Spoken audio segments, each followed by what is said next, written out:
Welcome back. We are watching the Senate tonight as lawmakers prepare to give final approval to a $95 billion aid package that provides assistance to Ukraine, Israel, and Taiwan. Our Nikole Killion's on Capitol Hill following the latest for us. Nikole, great to see you. How easily is this aid package now expected to pass? And is there any sign of dissent at this point in the Senate? Well, there are some senators who are opposed to this package, but by and large, we saw in a procedural vote earlier today that senators overwhelmingly voted to advance this legislation, which really kind of puts it on a glide path to final passage, so much so that Leader Schumer and Leader McConnell were almost taking victory laps, in terms of patting each other on the back for working in a bipartisan fashion to move this legislation forward. And considering the Senate passed a similar measure just a few weeks ago, there isn't really much different to this package that they are now taking up. So we do expect it to clear final passage in the next few hours, if not by tomorrow. In congressional reporting speak, glide path is a word we like to use because it means things will be buttoned up by dinner time, at least tomorrow.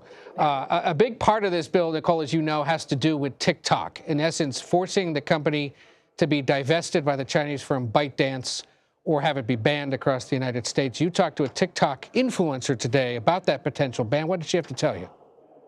Yeah, that's right. I mean, keep in mind that this is an added provision beyond what the Senate passed earlier, and that the Senate has really had some pretty drawn-out debate over how to proceed over this issue of TikTok, although it does seem like some senators are on board with this legislation now. As you mentioned, I did speak with a creator who came up to Capitol Hill hoping to try to convince senators to vote against this package. Take a listen to what she told me about the potential impact on her small business. What will this mean for your business? It would be devastating for my business. Again, 98% of my sales come because people find me on TikTok. This past August, we sold more in 9 days on TikTok Shop than we did all of last year combined. I can't replicate that on the other platforms. We've tried. So she drove all the way from Columbia, South Carolina to be here. And TikTok, furthermore, is now threatening potential illegal action, saying we will move to the courts for a legal challenge once this bill is potentially signed. So that is potentially the next step on the part of TikTok. That is according to an internal company memo that CBS News has obtained. And in terms of this influencer we talked about, she was very concerned that this was kind of tucked into this foreign aid package. She felt it was kind of sneaky on the part of lawmakers and feels that if the concerns are about privacy issues, that they should take that issue up separately rather than trying to force a divestiture or ban of TikTok outright. All right, Nikole Killion on Capitol Hill. We will watch passage of that bill, and we'll watch the legal fight that probably will unfold, but we appreciate it for now. Now here in studio, let's bring in Ashley Etienne and Maura Gillespie. Ashley previously served as communications director for Vice President Harris. Maura was an advisor to House Speaker John Boehner and Congressman Adam Kinzinger. Good to see you both. Let's start first with this bill. I thought Republicans didn't like this thing, Maura. Why did they suddenly all come home? Because it's a better situation for them to have this passed, one, broken up into pieces individually for the House. That was a smart strategic move by Speaker Johnson. But largely, this doesn't involve border security, so they, can continue to complain about the lack of border security funding and kind of do Donald Trump's bidding in that effort. In essence, the issue is still there, so everyone can still campaign on win for them. Border security. Absolutely. I mean, I like to believe that Speaker Johnson got religion, that he somehow became very fully aware of the implications of not passing these bills is having on our allies around the world. And it's really exacerbating the problems from Israel to Ukraine. So, I mean, I like to believe that, there was a little politics there, but mostly putting the interests of the country ahead of the party's I completely agree. I think Johnson absolutely realized, seeing some of the briefing documents and getting some of those things that we're not even privy to, intelligence briefings. I think he chose to do the right thing for the right reasons. And as my old boss would say, the right things will happen.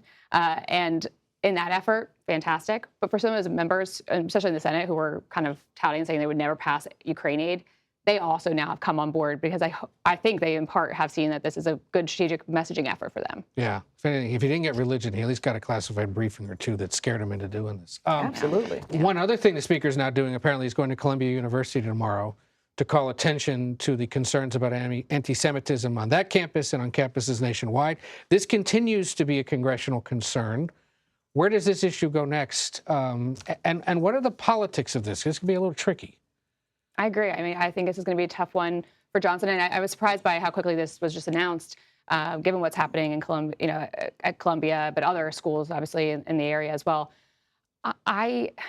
I'm alarmed by it, just as a citizen and just watching it from the outside in. I'm alarmed by it. I also think in messaging for tomorrow, I'll be curious to hear if Speaker Johnson talks about student loans and the forgiveness and talking about privileged students who are out there saying, death to some, not all, but saying death to America, and then also asking for forgiveness of their student loans. It's not going to sit well with the American people. Way to talk about it, yeah. And this is a tricky one for Democrats, too. No, I mean, this is the issue that continues to dog the president. I mean, the challenge here is that it's an issue where he and Netanyahu's interests are conflicting, and it's a situation where he has absolutely no control over it. He lost upwards of 200,000 votes uncommitted during the primaries in places like Michigan. I'm hearing on the ground those people are not going to come back to the party. They're not going to vote for Joe Biden. So this is an issue that continues to dog the president, and it's one in which there's no easy solve for. There's no easy fix for this one. I mean, the good thing is that aid is now going and going to hit the ground. So hopefully that will let some pressure out of the valve.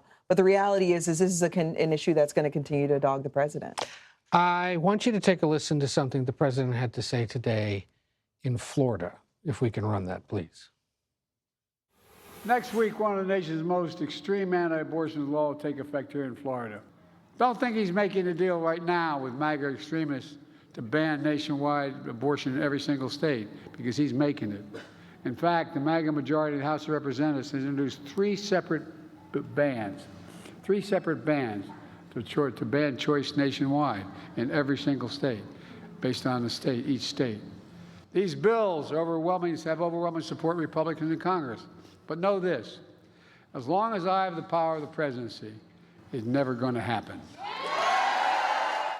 Twice there, he said the A word. Yes. He's now saying the word of Joe Biden abortion. On this issue, right? The evolution. Remind the viewers why this is kind of a big deal. Well, I mean, and why he needs to say it in the eyes of Democrats. Yeah, I mean, Joe Biden's been a lifelong Catholic. I mean, I think he goes to Mass every Sunday, as he said.